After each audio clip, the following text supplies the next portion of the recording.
Okay, so this is a video about compression, another really important effect, and I'm going to talk about it a little bit conceptually, and then I'm going to show you some different examples of it on guitar, bass, things like that, okay? Alright, so compression is, take the idea of sound as a waveform between loud and soft, okay? So loud and soft is what you call the dynamic range. So here's your, here's nothing, bzzzt, and then here's the sound of a snare drum, bzzzt, okay? So that's dynamic range, okay? Now, compression takes a photograph of the dynamic range of a sound and squishes it to make it smaller, and then, depending on what you want to do with it, can put it all up near the top, or you can put it down, or whatever.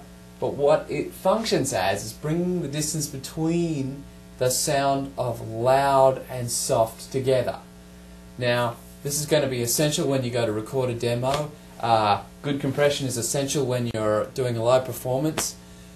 The use of compression in your rehearsal space is also can come really in handy, because if you start to get used to using compression, then you'll start to kind of know what it is and know what it sounds like, and then you can talk to sound man, and when you talk to your guy who does your demo, you can talk about that a little bit too.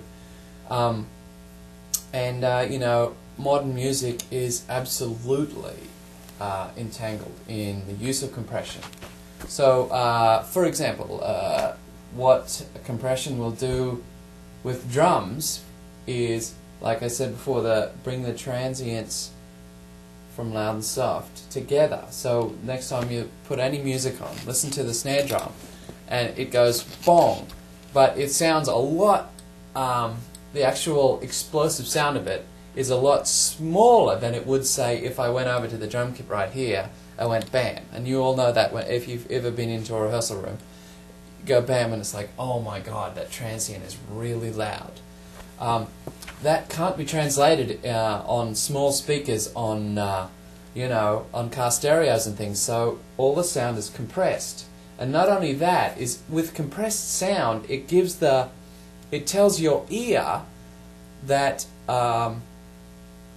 what you're doing is consistent and controlled, because it will all be in this nice little sweet band of dynamic range. And when we look at trying to get a sound in our rehearsal room and looking for our spot, compression can be a really helpful thing too, because if you've got your sound kind of in this nice little area, then you can navigate that area. You know what I mean? It's not necessarily that way. You can do it without compression in the rehearsal room, but it's just such a wonderful tool in your arsenal of tricks to make yourself really good and sound great. So what I'm going to do is give an example of a guitar with a compressor on it.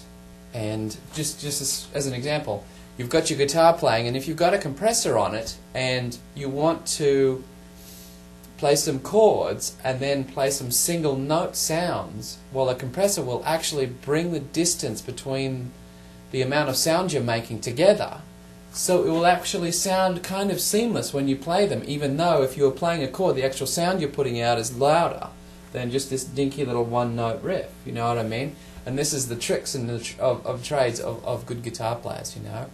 And as another example, as a bass guitar player, they all use compression, because you want that solid thumping bass there constantly.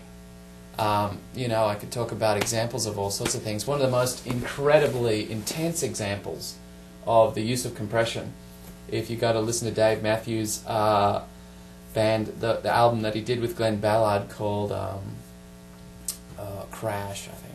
No, that's not it. What's the one with the space between? You know that song?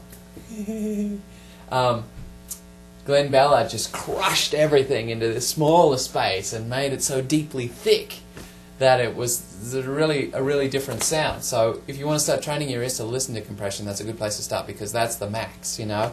Dance music, maximum compression, you know. It just sort of sits in this space and pumps. Boom, boom, boom, boom. And they do that because it's used to maximize volume, ultimately. So you can crank it up. Because if you've got an uncompressed signal, right, then the inconsistencies of your, say it's the snare, like it'll be kind of loud this time and really loud the next time. So if you have it really loud in speakers, what the audience will see and hear and feel is loud, not so loud, loud, oh my God, I'm getting beaten up by this kind of chaotic sound and it's fatiguing to my hairstyle. As you can tell, I've got my wings, I'm going to fly away. So if you put a little compression on it, then all of a sudden you've got the drums sitting there constantly and they've got their spot. And then you've got your guitars, and this is how live mixers mix sound. They always use compression so that it kind of makes it so that there's this consistency, and then you can turn the whole thing up louder than you could before, and it'll be clean and it'll sound sweet.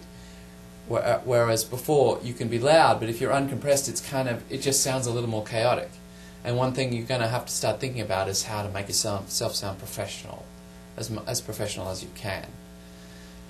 So I'm going to do a guitar video, and we'll look at compression on a guitar, and I'll also just talk about some of the rudimentary things when you're setting up your amp and the sound and stuff like that.